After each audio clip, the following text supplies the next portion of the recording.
Vamos orar. Pai querido, ao abrir Tua palavra, queremos ter a certeza de que Teu Espírito vai iluminar nosso estudo. Em nome de Jesus. Amém. Amém. O tema de hoje tem que ver com o corpo, com o cuidado do corpo, com os alimentos.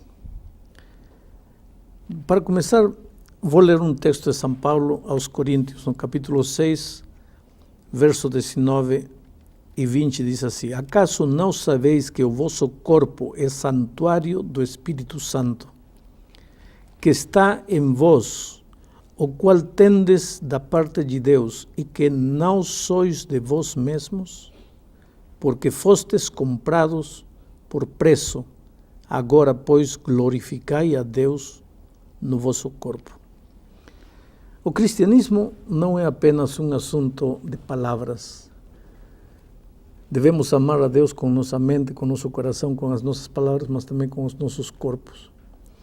São Paulo diz que nosso corpo é uma espécie de templo, de santuário do Espírito Santo. Quando estudamos o tema do Espírito Santo, vimos que o Espírito deseja habitar na gente, deseja morar na gente e controlar nossa vida, guiar nossa vida, dirigir nossa vida. Agora, quando vem um visitante ilustre à nossa casa, a gente geralmente arruma a casa mais que de costume. Coloca uma flor, ajeita a casa bonitinho, direitinho, porque vamos receber um hóspede especial. O Espírito quer ser nosso hóspede permanente. Portanto, Paulo disse que nós devemos arrumar a casa, arrumar o templo do Espírito, que é o nosso corpo. Ora, eu não vou colocar qualquer coisa no templo de Deus nesta terra. Eu vou ter cuidado em escolher as cortinas, escolher os bancos, escolher o púlpito, as vidraças, enfim. Vou colocar o melhor que puder, da melhor qualidade, porque é para meu Deus, o santuário de meu Deus. Agora, Ele quer que meu corpo seja o santuário de seu Espírito. Portanto, eu devo cuidar com minha alimentação, com aquilo que bebo, com o que respiro, com a maneira como cuido este corpo, fazer exercícios, enfim. Tenho que manter este corpo sadio para que o Espírito Santo tenha uma casa onde se sinta à vontade habitando nele. Agora, na palavra de Deus, Ele nos deu muitas indicações de como devemos cuidar nosso corpo. Por exemplo, aqui em Gênesis capítulo 1, versículo 29, quando Deus criou ao homem, versículo 29 diz: E disse Deus ainda: Eis que vos tenho dado todas as ervas que dão semente e se acham na superfície da terra, e todas as árvores em que há fruto que dê semente, isso vos será para mantimento. Quer dizer, a dieta original de Deus para o ser humano não incluía carne, não incluía animais. Deus tinha planejado que o ser humano só comesse vegetais, sementes, árvores, frutos, enfim. Acontece que veio o dilúvio, e na época do dilúvio, pois, não podia se levar todas as árvores, todas as plantas para a arca, então só se salvaram os animais. E aí, Deus, numa medida de emergência, permitiu que o ser humano comesse carne. Já no tempo de Israel, Deus deu ao ser humano algumas dicas de que tipos de carne deveriam comer para cuidar de seu corpo como o templo do Espírito Santo que deveria ser. E no livro de Levíticos, capítulo 11, no versículo 3, encontramos uma dessas dicas. Diz assim: todo o que tem unha fendida e o casco se divide em dois e rumina entre os animais, esses comereis. Deus está dizendo aqui que dos animais nós podemos comer todos os animais que têm unha fendida e que rumina. Como, por exemplo, o boi, ele tem unha fendida, rumina. O cordeiro tem unha fendida, rumina. Mas o porco, ele tem unha fendida, mas ele não rumina. O cavalo, nem rumina, nem tem unha fendida. O cachorro, nem tem unha fendida, nem rumina. Então, Se eu quero cuidar meu corpo como templo do Espírito Santo, devo evitar comer cachorro, cavalo, porco. E posso aceitar a medida de emergência de Deus e comer cordeiro ou boi, que são as carnes que Deus permitiu numa medida de emergência para o povo, para seu povo nesta terra. Agora, no versículo 9 do capítulo 11 de Levíticos diz assim: de todos os animais que há nas águas, agora estou falando dos peixes, não? Dos animais que há nas águas, de todos os animais que há nas águas, comereis os seguintes: todo o que tem barbatanas e escamas nos mares e nos rios, esses comereis. O camarão vive debaixo d'água, mas não tem nem barbatana, nem escama. O caranguejo não tem nem barbatana, nem escama. Já o badejo tem escama e barbatana. O tiburão não tem barbatana, eu acho, mas não tem escama. Enfim, aqui estão as dicas para a alimentação daqueles que querem cuidar seu corpo, para que o corpo seja o templo do Espírito Santo. Mas não tem que ver somente com comida, tem que ver com a respiração, tem que ver com beber uma quantidade suficiente de água, tem que ver com fazer exercício, tem que ver com ser temperante no trabalho, em tudo, tem que ver com descansar um número adequado de horas por dia. Enfim, tem que ver com todo o cuidado do corpo humano. Para quê? Para ter a mente mais desperta, para ter um corpo mais sadio, para que o Espírito de Deus possa habitar confortavelmente neste corpo que é o templo do Espírito Santo. Pastor, é muito interessante tudo isso que o senhor falou, mas tem uma passagem na Bíblia que eu acho muito clara com relação a esse assunto. Está em Marcos, capítulo 7, versos 18 a 20. E lá diz que não contamina, o que entra pela boca não contamina, mas sim o que sai. Então, será que isso não está muito claro com relação a essa questão da alimentação? Veja, quando estudamos o tema da Bíblia, eu já disse para vocês, cuidado com pegar um verso da Bíblia e com esse verso dizendo, aqui diz a Bíblia assim. Não, a Bíblia não diz esse verso. Para você entender o que esse verso está dizendo, tem que ler o capítulo todo. E o capítulo de Marcos, capítulo 7 de Marcos, começa assim: ora, reuniram-se a Jesus os fariseus e alguns escribas vindos de Jerusalém, e vendo que alguns dos discípulos dele comiam pão com as mãos impuras, isto é, por lavar, pois os fariseus e todos os judeus, observando a tradição dos anciãos, não comem sem lavar cuidadosamente as mãos. Vendo isso, eles começaram a criticar aos discípulos. Por que não lavam as mãos? Olha, não era lavar as mãos de lavar as mãos de higiene, que todos nós temos que lavar as mãos para não comer bactérias, micróbios aí. Se fosse por isso, eles não estavam preocupados com saúde, eles estavam preocupados com um rito, com uma cerimônia religiosa de lavar-se as mãos. E, não, olha, que não lavam as mãos. Então Cristo disse, olha, não se preocupem, o que contamina o homem não é o que entra pela boca. Afinal de contas, ele não disse, mas eu faço parênteses, se entra pela boca, o máximo que pode fazer ele é morrer. Agora, o pior é o que sai da boca. E vejam o que diz o versículo 21. Porque de dentro do coração dos homens é que procedem os maus desígnios, a prostituição, os furtos, os homicídios, os adultérios, a avareza, malícias, etc., etc., Preocupe-se não com o que lavou a mão, não. Preocupe-se não com o que está entrando no seu corpo, preocupe-se com o que está saindo do seu coração. Agora, Jesus não está falando aqui de carne de porco, aqui não estava falando de comer cachorro ou comer cavalo, não tem nada a ver. Agora, por que eu vou pegar este verso e dizer, olha, o que entra pela boca não contamina, então vamos comer um cachorro frito? Ah, não, cachorro não. E por que não, se o que entra pela boca não contamina? Vamos tomar veneno para rato, se o que entra pela boca não contamina. Não, Jesus não está falando disso. Jesus está falando não te preocupe pela forma das coisas, preocupa-te pelo que sai de teu coração, porque aqui o tema de Jesus não é alimentos limpos ou imundos. Aqui o tema é a hipocrisia dos fariseus. Pastor, Levíticos é um livro de algumas leis, né?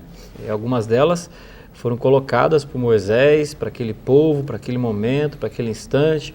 no meio do deserto, muitas dificuldades. E muitas leis, elas foram cravadas na cruz. Por que que eu agora tenho que obedecer, eu tenho que ter Levíticos 11 como algo real e necessário para a minha vida? Essas leis, elas foram cravadas na cruz? Veja, já estudamos no tema da lei a diferença que há entre as leis cerimoniais, que eram muitas, e as leis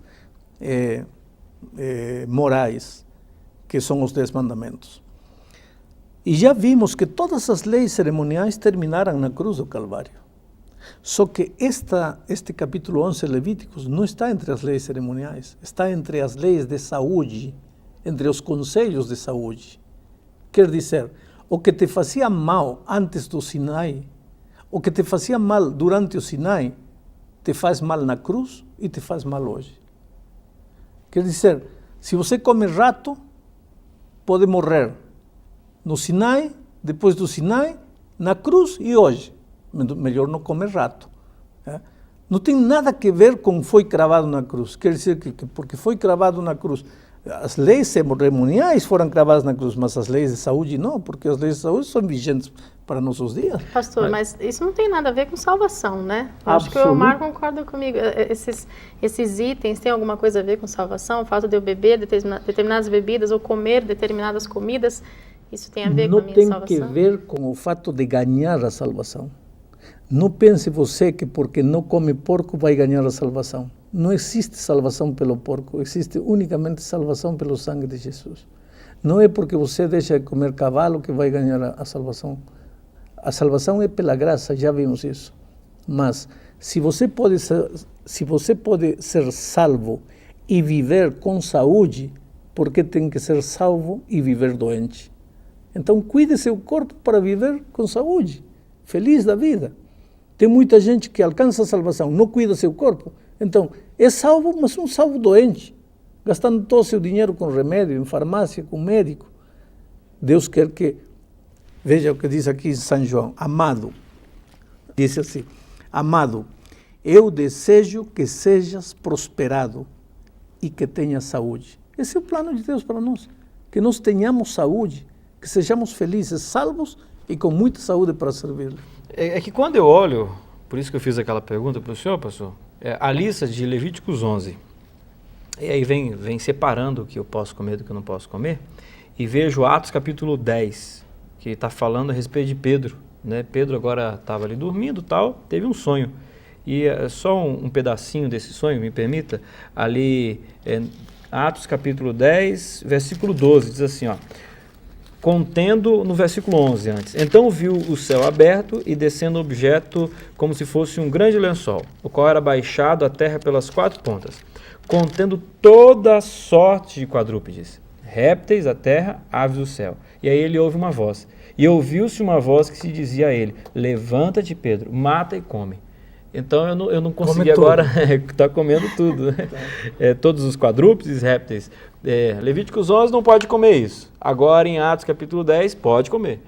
Tá. Só que você, novamente repito, não tire o texto do contexto. E vamos ao contexto.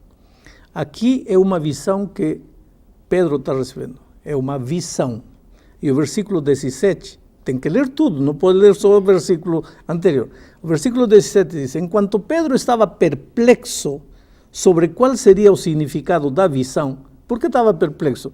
Porque ele sabia que essas coisas fazem mal à saúde. Agora vem Deus e diz, come. Aí ele fica perplexo, Deus, come ou não come? Porque na tua palavra escrita diz que não come. Agora vem você pessoalmente e diz que come. Faça o quê? Enquanto Pedro estava perplexo sobre o significado da visão, eis que os homens enviados por Cornélio, tendo perguntado pela casa de Simão, pararam junto à porta. Quem era Cornélio? Um gentio. E os gentios, para os judeus daquele tempo, eram considerados imundos. Gente que não merecia a pregação do evangelho. Agora, Deus manda Cornélio para a casa de Pedro. E chamando, versículo 18, indagavam se estava ali hospedado Simão por sobrenome Pedro. Enquanto meditava Pedro acerca da visão, disse-lhe o Espírito, eis aí 2 homens que te procuram. Levanta-te, pois, desce e vai com eles, nada duvidando, porque eu os enviei. E descendo Pedro para junto dos homens, disse: aqui me tendes, sou eu a quem buscais, a que viesteis. Por que Pedro vai? Estavam vindo duas pessoas consideradas imundas para os judeus. Mas agora Pedro entende a visão. Já sei o que Deus me quis dizer.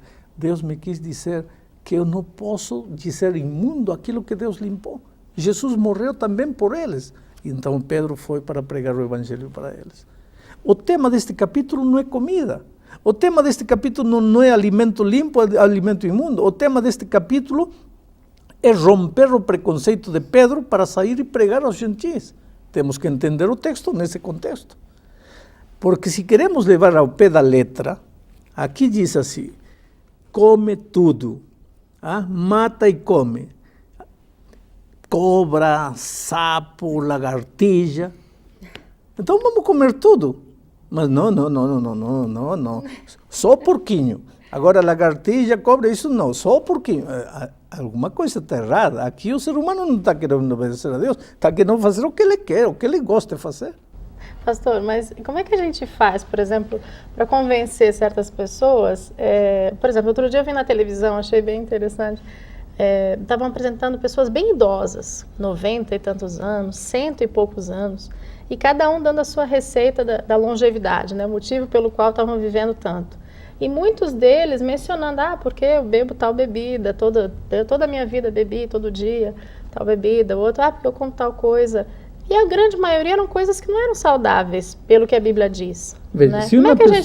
Se uma pessoa vive até os 100 anos, bebendo, fumando, comendo tudo quanto é besteira, eu digo, não viveu 100 anos por causa disso, viveu 100 anos apesar disso. Se tivesse cuidado da sua alimentação, não viveria 100 anos, viveria 120 anos. Porque tem que considerar que a longevidade também é genética. Agora, uma pessoa que por genética viveria até os 80, se cuidasse seu corpo, viveria até os 100.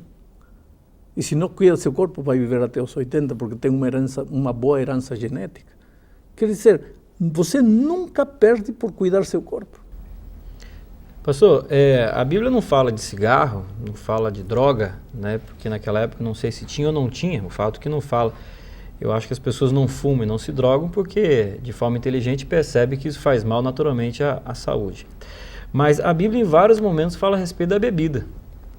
E os patriarcas beberam, alguns ficavam bêbados, né? E, se eu não me engano, Paulo, ele até deu um testemunho, ou falou, olha, é bom que beba alguma coisa. E quando Jesus esteve nessa terra, em vários momentos ele bebeu.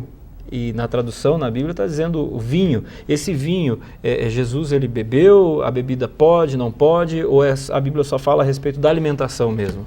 Nós não temos...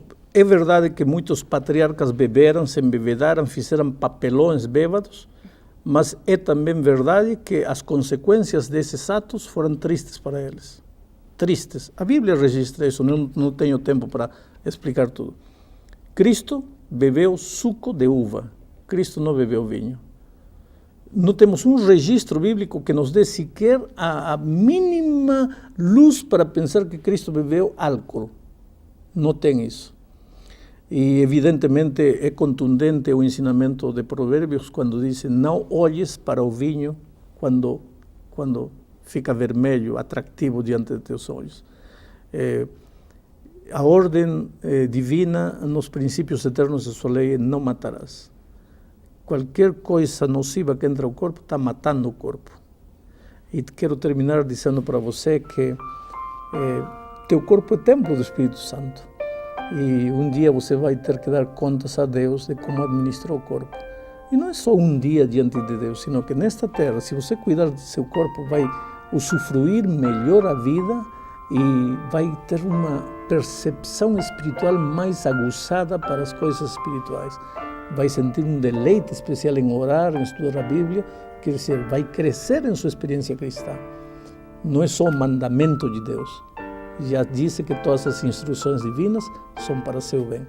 Que Deus abençoe você para que o Espírito ajude a fazer germinar esta sementinha plantada em seu coração.